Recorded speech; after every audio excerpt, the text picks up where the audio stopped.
In today's episode of the MSA Rental Market Update, I'm going to be covering the Birmingham rental market for conventional multifamily properties. Now, you may have noticed that it's been a few weeks since I've done a video. Well, I got sick for a couple of weeks. It was just some kind of flu. Who knows? I got through it. And then I had to travel to Boston last week for CCIM governance meetings. But I am back. Today is Monday, April 24th, 2023.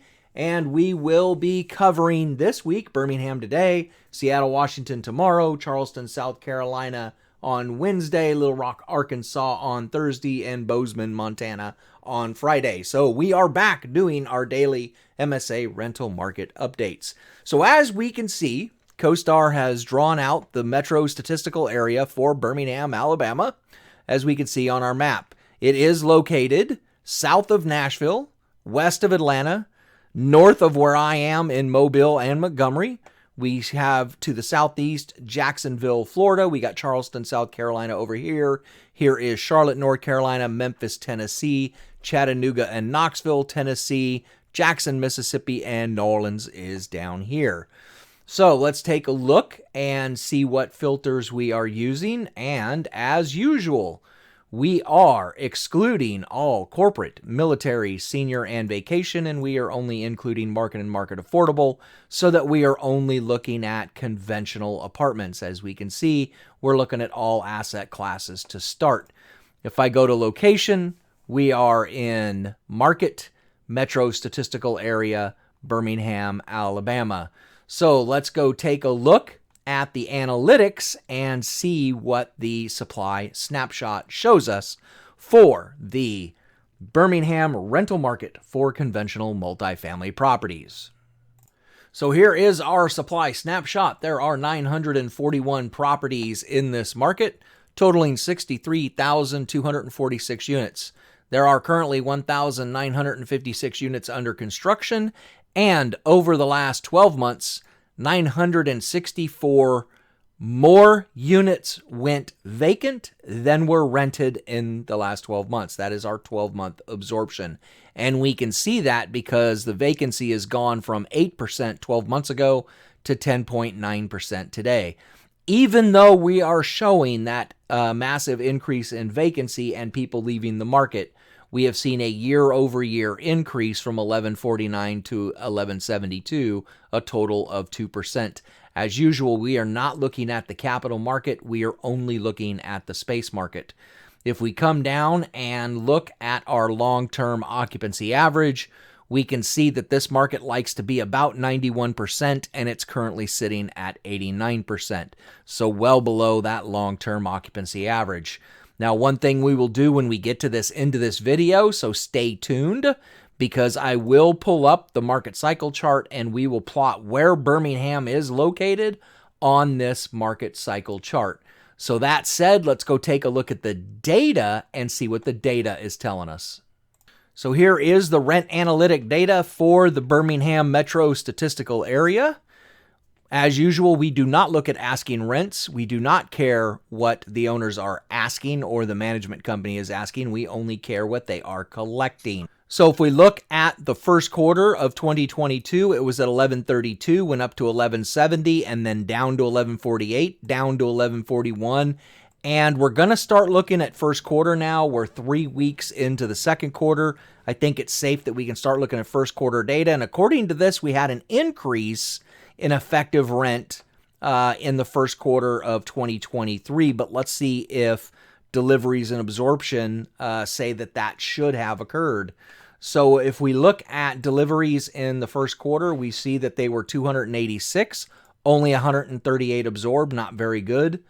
Then only 19 delivered and 373 absorbed. So really, really good absorption, and the occupancy shows it going from first quarter to second quarter where those rental increases occurred.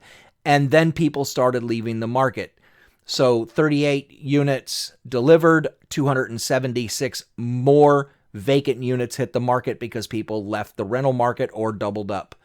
Then 267 more vacant units were delivered new to the market, and another 800 units went vacant in the market. Then another 587 delivered new to the market vacant, and another 127 went vacant. So The fact that we're seeing this negative absorption and people leaving this rental market, and the fact that we had a rental increase in the first quarter of 2023 is an anomaly and shows that these owners may be trying to increase their NOI because they may be in a little bit of trouble if they've purchased recently with loans coming due over the next 24 months. If they were really paying attention and they just lower their rents a little bit, they could increase their occupancies and their NOIs would go up. Even though their business plan doesn't say to lower rents, it says to raise rents. You can see what the vacancy is doing to this market. So not a good sign so far for Birmingham, but let's go take a look and see what individual asset classes are doing. We'll start with Class A properties first. So here is the Class A rent analytic data. There are 32 properties in the market totaling 6,650 units. Looking at effective rent, first quarter of 2022, we had 1642, up to 1734, down to 1622, down to 1610, and then up to 1625. Let's see if deliveries and absorption tell the same story. So not a whole lot of deliveries. We did have 286 deliver in the first quarter of 22, only 112 absorb.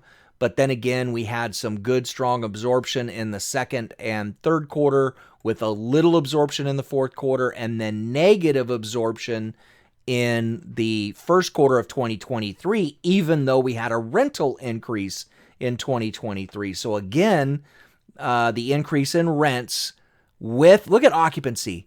There is a 16.4% vacancy in this market, and people are leaving and they're increasing rents. Folks, I'm here to tell you that the fundamentals of demand and supply say you need to lower rents, not increase rents. And that's the reason this is occurring. So, interesting story the Class A's are telling us. Let's see what the Class B story says. So here is the Class B rent analytic data. There are 271 properties totaling 30,174 units in the market. Looking at effective rent, first quarter of 22, it was at 1171, up to 1216 in the second quarter, down to 1200 in the third, down to 1186 in the fourth, and up to 1204 in the first quarter of 23. Let's see if deliveries and absorption tell the same story we've been seeing. So we had no deliveries in first quarter of 23 and a negative 32 absorption, so not good first quarter.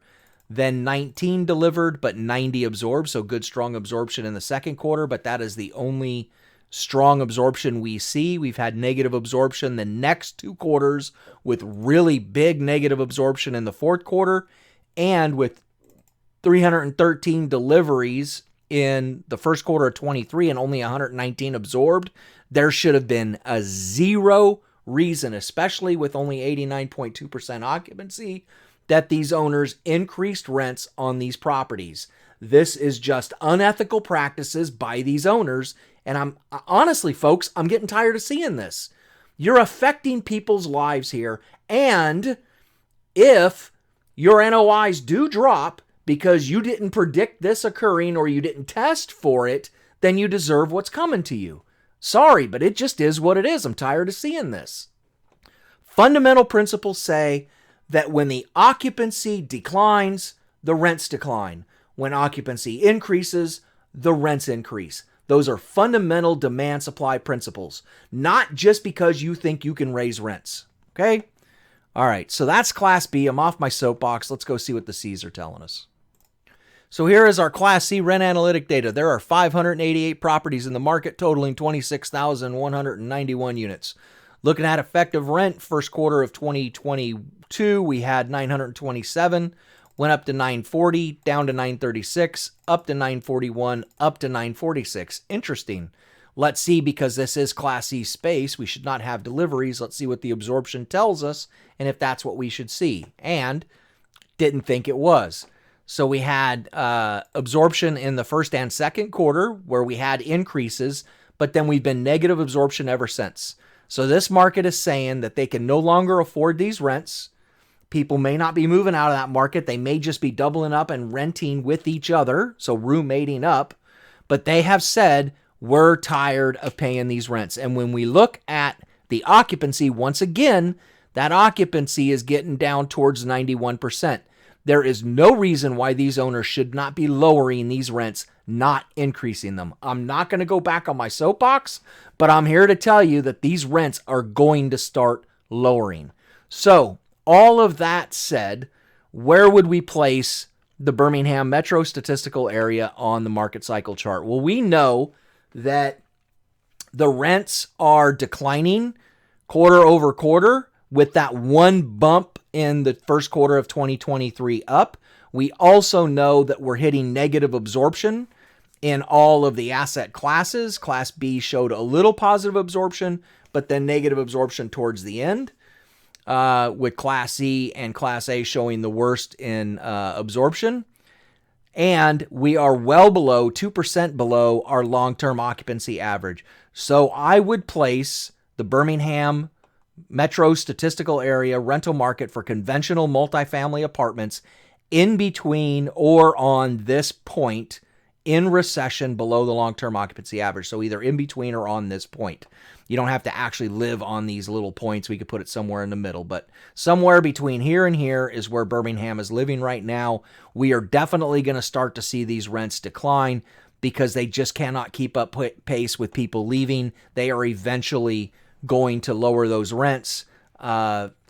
Unfortunately, what's probably going to end up occurring is a lot of foreclosures are going to start to take place because they're not keeping up with their debt service coverage ratios. Banks are going to start taking properties back. Private investors are going to start taking properties back. If it was bridge debt, we know the story. We're already seeing it. We saw it in Houston a few weeks ago. So this is where I would place Birmingham, either here or here in the recession phase, starting to head downward. So that does it for Birmingham. Stay tuned tomorrow as we take a look at the West Coast, and we will look at the Seattle, Washington metro statistical area. I will see you tomorrow.